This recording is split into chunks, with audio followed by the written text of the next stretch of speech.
Olá, gente, tudo bem? Tô aqui para mais um vídeo para dar continuidade ao nosso conteúdo, tá bom? Vamos partir aí da página 195, grupo número 3, que tem como título a distribuição da população brasileira. O texto começa dizendo a respeito da concentração de pessoas no litoral. Isso a gente já havia mencionado na aula anterior, e isso se deve sobretudo à facilidade de entrada e saída de mercadorias. Então, tanto aquelas que saíam do Brasil para a metrópole, quanto aquelas que chegavam da metrópole para o Brasil.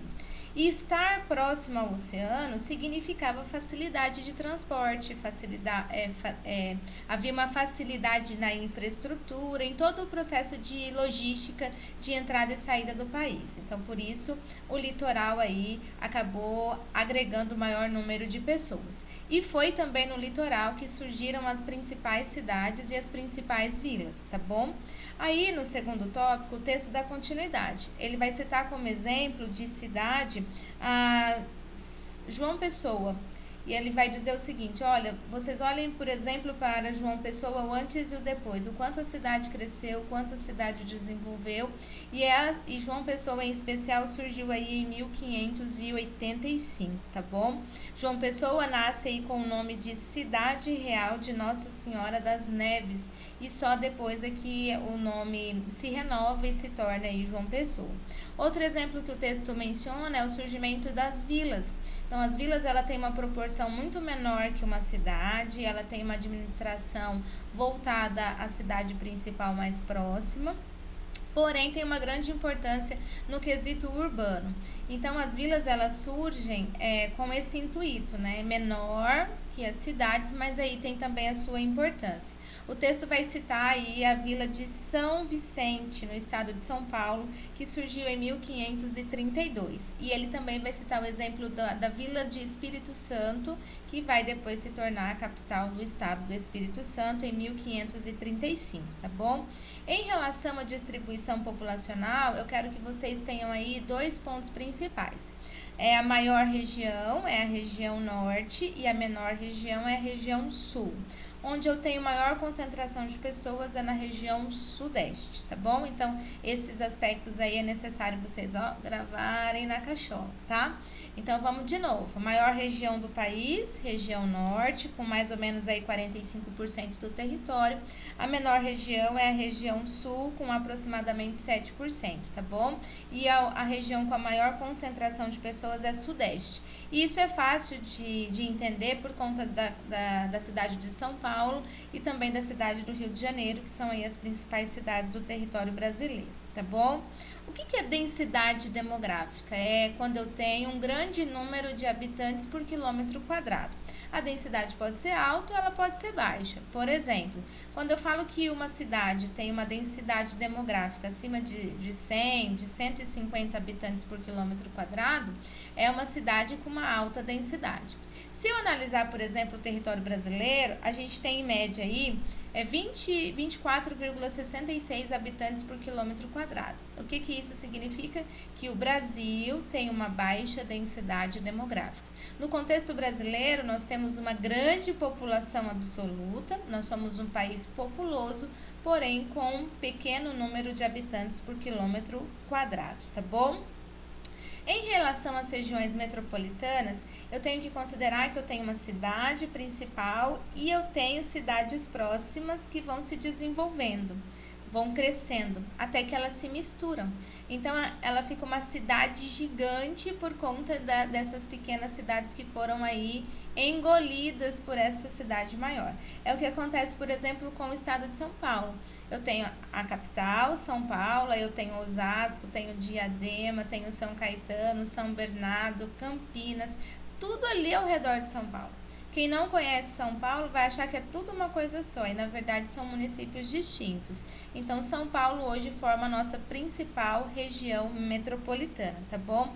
O nosso livro vai trazer alguns dados, por exemplo, né? Integração de cidades próximas, possui um grande grau de urbanização.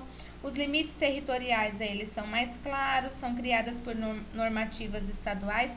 Tem algumas dessas cidades que cresceram tanto que vai possuir as suas prefeituras próprias, e dentro dessas cidades os bairros também se desenvolvem e acaba aí formando subprefeituras. É bem interessante, que não é, no nosso caso, aí a nossa realidade, tá bom?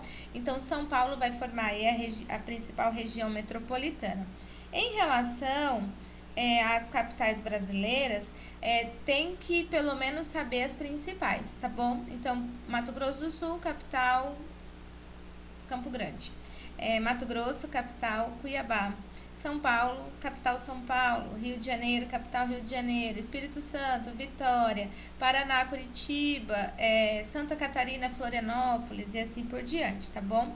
Então a gente precisa ter muito bem claro essa relação das principais cidades e aí que formam as principais capitais.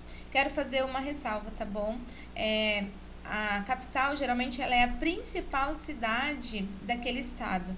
Ela geralmente tem o maior número de habitantes, ela tem a melhor infraestrutura e por isso, assim, ela acaba se desenvolvendo, e aí foi fundamental para que ela fosse escolhida como a capital do estado. Estou dizendo escolhida porque quando passamos, por exemplo, em Mato Grosso do Sul, passamos pelo processo de divisão lá em 1977, a capital do estado do Mato Grosso era Cuiabá.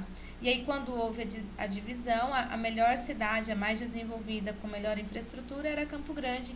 Então, ficou nítido que Campo Grande seria a capital do novo estado, ok? Muito bem. Aí, o texto vai fazer um direcionamento em relação à área rural e urbana.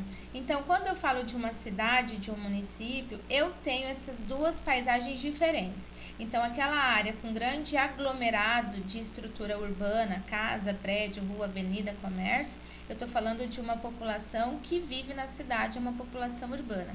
E aquela que vive no sítio, na fazenda, na roça, como a gente fala, que vive aí da plantação, vive de horta, vive de criação de animais, enfim, ela vai formar o que a gente chama de população rural.